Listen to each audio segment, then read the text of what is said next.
Issy,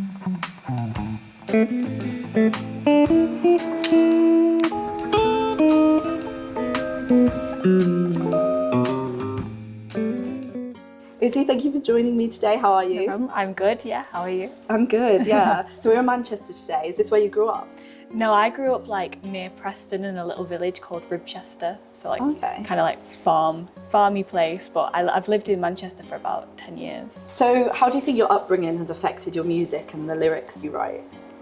I mean, when I was younger, I was obsessed with, I think it was Teenage Kicks. It was like a compilation album of like all 80s punk music, British punk.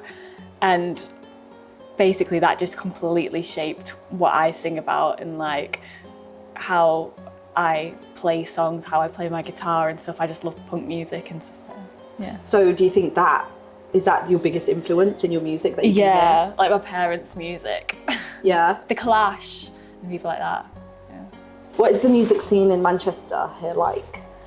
I think they're all really supportive of each other. Yeah, I haven't actually been to that many gigs recently because I've been poorly, but yeah, I just love all the punk bands like Rocco Mouth and Aerial Salad and people like that, and like they always just have the craziest gigs where like everyone's passing everyone about and stuff. Yeah. So, wow. That's my favourite. So am I right in saying you studied music at Salford? Yeah. So have you experienced a different side of Manchester, like working as an artist here compared to living here as a student? Yeah, I think so.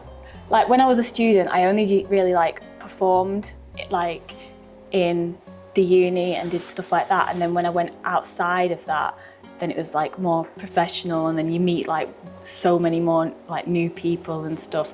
Because a lot of musicians, like really good ones, don't actually really want to go to the uni lectures. Yeah. So that's always good. Yeah. So what do you think could be improved about the music industry? What's your experience of it been like? I don't want to say it, but promoters are really annoying Yeah. sometimes.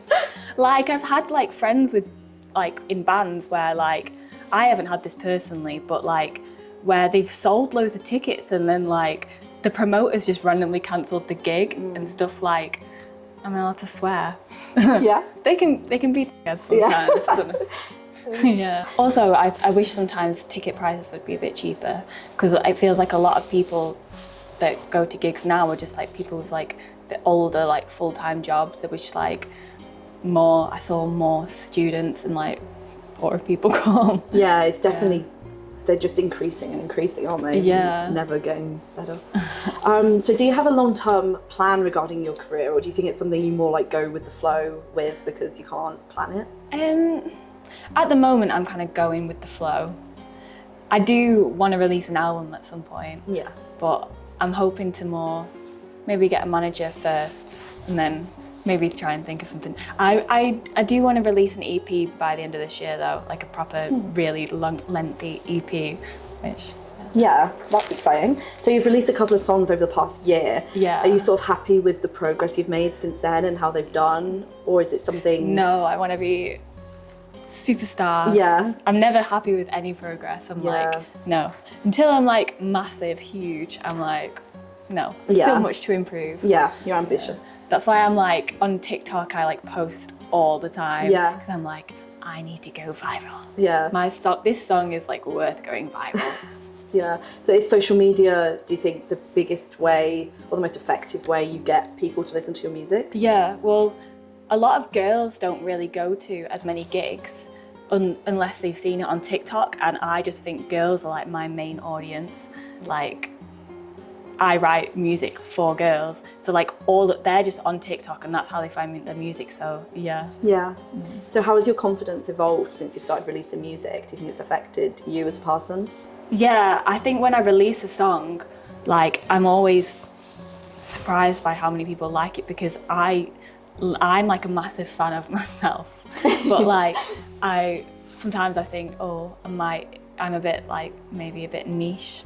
Maybe other people wouldn't get it so much. But then when I get loads of like people, like especially the girls on TikTok, when they're like, I'm obsessed, and like they're like, when is it coming out? Or like when, like like when I posted like a little demo and stuff, then it like massively boosts my confidence. I'm like, yes, I can do this. Yeah.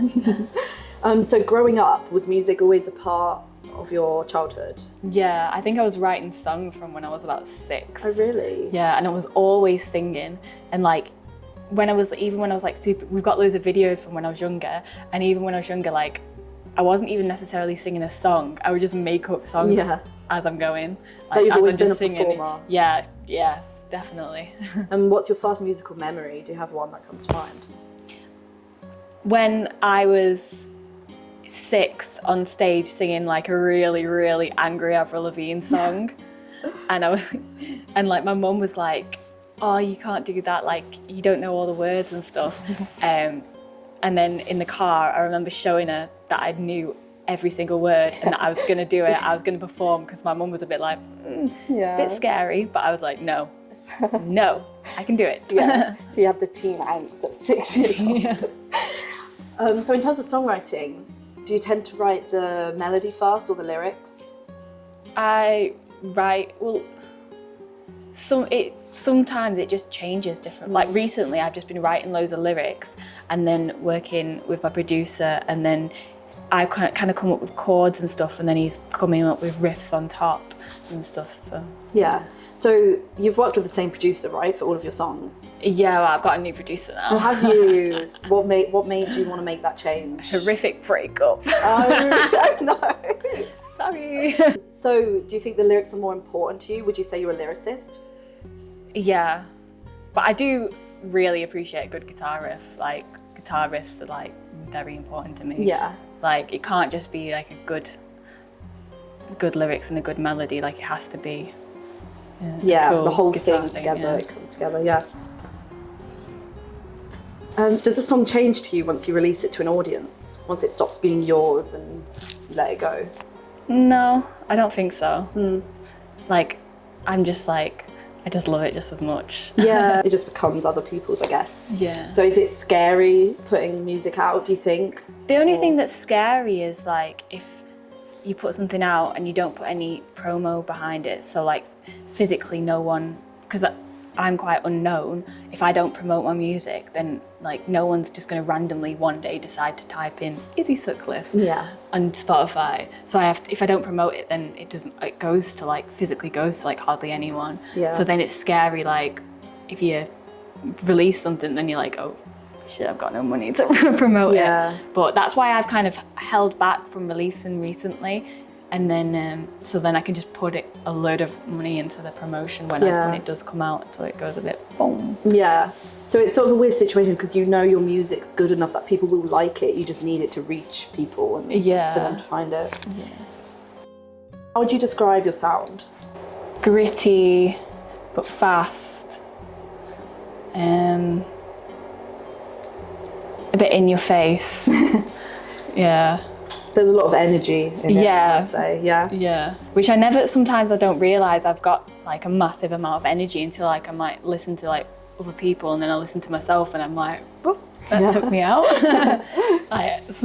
Like my song Baby Bye, I was like listening to it the other day. I haven't listened to it in a while, and just like going into the chorus, I'm like, I'm like, whoop, I'm like yelling, but I like it.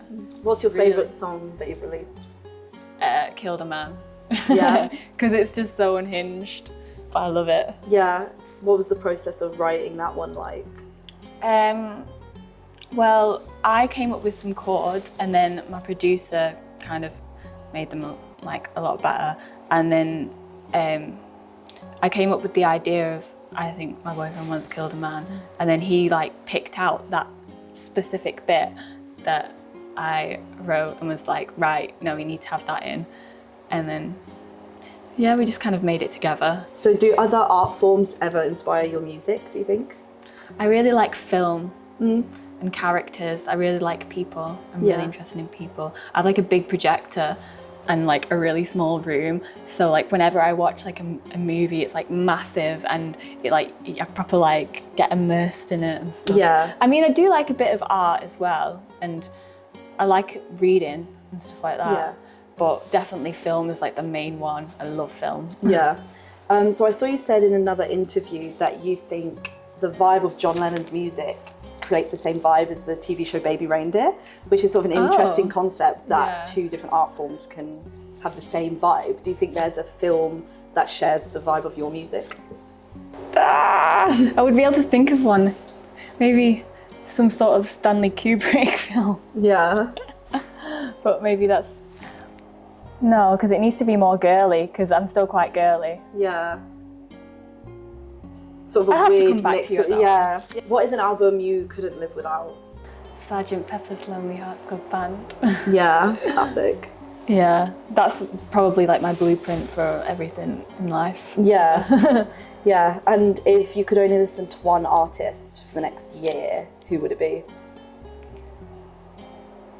I mean, I was going to say John Lennon, but maybe just, it sounds really boring, but the Beatles. Yeah. I love the Beatles. Like, I'm obsessed. Like, I could just listen to them and then nothing else. So would you say they've influenced your music the most, as well as what you spoke about earlier? Yeah, they just are very raw and just go for it and just don't care about anything. They're just cool. Yeah. So a lot of your inspirations are sort of older, like artists. Are you inspired by anyone sort of recently? Courtney Barrett, Barnett. I can't remember what her last name is, but I was listening to her before. I went to see her the other day with my friend and I was like, she's sick. So yeah, I've listened to her. And who else? I mean, I really like a bit of Sabrina Carpenter now. Yeah. I think like her new Man's Best Friend album was proper like really clever. The lyrics are really clever and they're quite funny. Yeah. And yeah, I really like them. Yeah, I agree. I think, the way she's developed as a songwriter is quite cool. So you mentioned about hoping to release an EP by the end of this year. What other things do you have coming up that's exciting? Not at the moment. I don't really have very much gigs. I've kind of cancelled quite a few gigs. I have one for Christie's charity in June. Which is going to be nice. It's a band in the wall. So I haven't actually advertised that yet, but there will be tickets available for that soon. Nice. But yeah. And for the last question, I have this book. If you turn to a random page and then you answer the question. Anyone you want. Would you rather watch a horror film or a comedy film?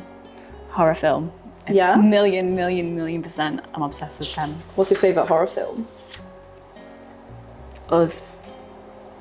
I haven't seen it. That's just off the top of my head.